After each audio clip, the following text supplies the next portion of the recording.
there's a bit of a question mark for me for there, but supposedly he had this big buyout of like millions of dollars. There was a weird thing going on with his company at the time where he either got ousted from his company, like the board was not happy with him. There's some kind of weird drama there, and he's very sensitive about it when people have asked him and challenged him before. There's like this video of him freaking out when a kid challenges him on where he made his money. He like threatens to like beat the kid, and it's like, dude, just answer the question. What's up with the fragile millionaires?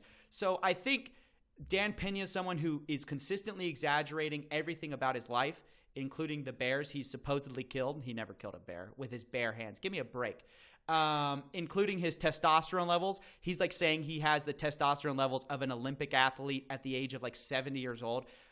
Give me a break. And then he calls himself like the $1 trillion man now, or he used to call himself the $50 billion man, which is misleading, even though he qualifies that as I've given $50 billion in value. What does that mean? Like, how do you quantify that? You can't. So it's just this big subjective number.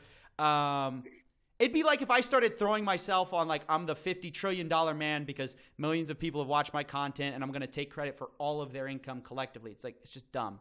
So not a fan of Dan Pena. He gives a lot of free stuff out there, so I like that. But overall, like, you know.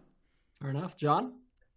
I'm still I'm interested in where Coffee found that he made his money, because as far as I can tell, everything that I've ever seen about him is self-reported.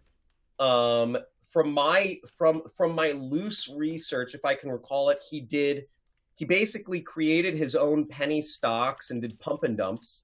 He basically did a pump and dump of some penny stock, and like that was the sale of the company, or that was his company listed on the OTC, which is over the counter exchange. It's basically like what the Wolf of Wall Street was doing and went to jail for.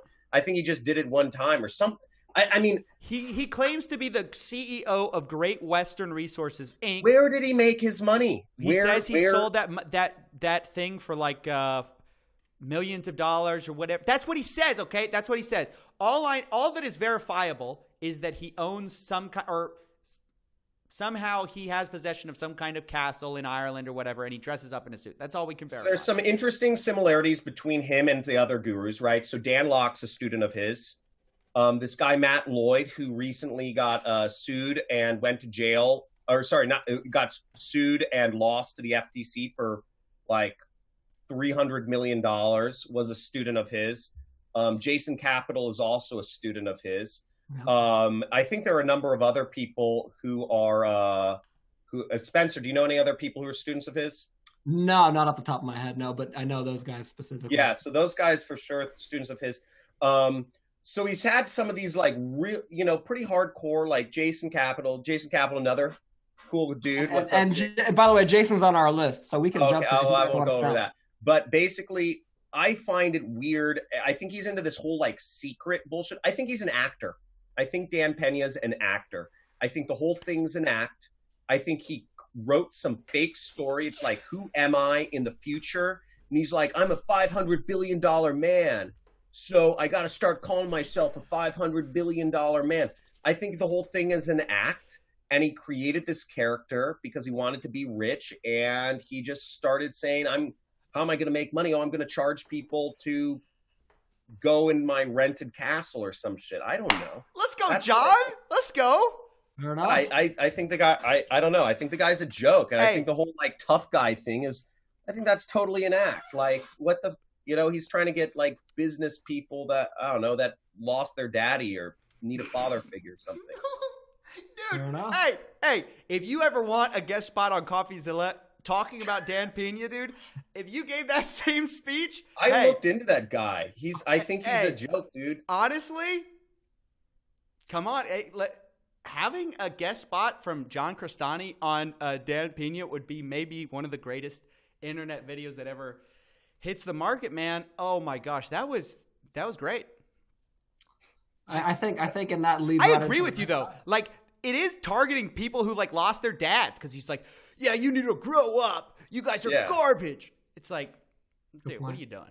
What are you doing? That doesn't work. Yeah, well, I've had people say like, yo, you gonna go to like the Castle Summit? Like, I just, like I've had people ask me if I want to like sign up to. And I'm just like, let me look into this guy. And the more I did research, the more I was like, I can't find anything concrete here. Yeah. Perfect. Next guy on this list is, I kind of already spilled it. So it's Jason Capital. And John, you brought him up. So why don't you go ahead and lead the way if you have an opinion.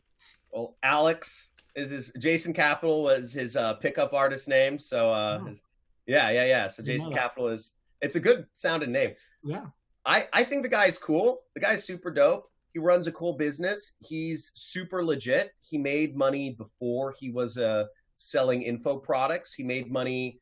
He made money selling info products of like basketball training stuff.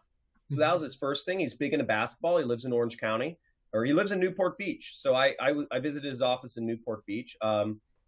He's made money selling info products. He's made money as an affiliate marketer. He's made money selling pickup artist, kind of like how to pick up chicks.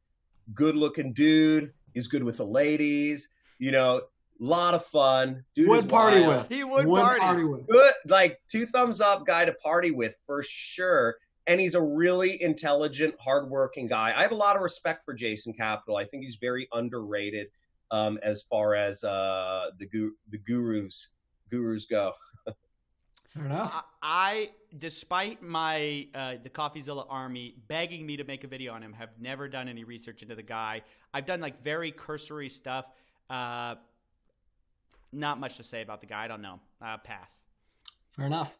And then the last one that I've seen pop up a lot, and then we could go on for this for hours, right? There's tons of guys we could talk about. But the last big one I've seen come up a lot is Graham Stephan. So I know you did a video about him fairly recently, right, Stephen? Yeah, I did. I talked about that I hate his definition of fake gurus, right. Because he made it sound like the industry is just a couple fly-by-night like guys who are eventually going to leave the industry, and the legit people will rise to the top. And I argued that it's the opposite. It's mostly scumbags, and there's like a few legit people mixed somewhere in that mix. As far as Graham Stephan as a person, is it Stephen or I don't know what. I don't know. I think he's another. He goes by 2 first names too. I'm pretty sure he's another one of those like 2 first name guys. Yeah, I think it's. I'll just say Graham Stephan. Sorry if you're watching. I could get my people to find his last name if anybody wants. Yeah, he's highly intelligent. Seems like a honest dude for the most part. I like a lot of his stuff. He's one of the few people that I'll follow. I'll watch his videos for fun. He puts on a lot of entertaining, free content that doesn't have like a pitch at the end, which I always like. I'm always appreciative of when people do that. So generally, I like what he has to say. On that specifically, I disagree. And I think he has a vested interest in it because he's friends with a lot of these guys. So, of course, he's going to say like, oh, yeah, it's totally legit that I'm promoting Kevin David's course. So it's a way that he can get plausible deniability because he himself is not selling a course like that, but he's creating income because a lot of the courses that he sells from his YouTube promotions are affiliates. And so he's making tons of affiliate money selling what I would argue are fake gurus, but then he's hiding under the name of like, oh, I'm a legit guru because I think he is. But there's a weird ethic there of like giving people a platform and then profiting them from them coming on your platform yourself. I think there's something shady going on there, but that's all I have to say.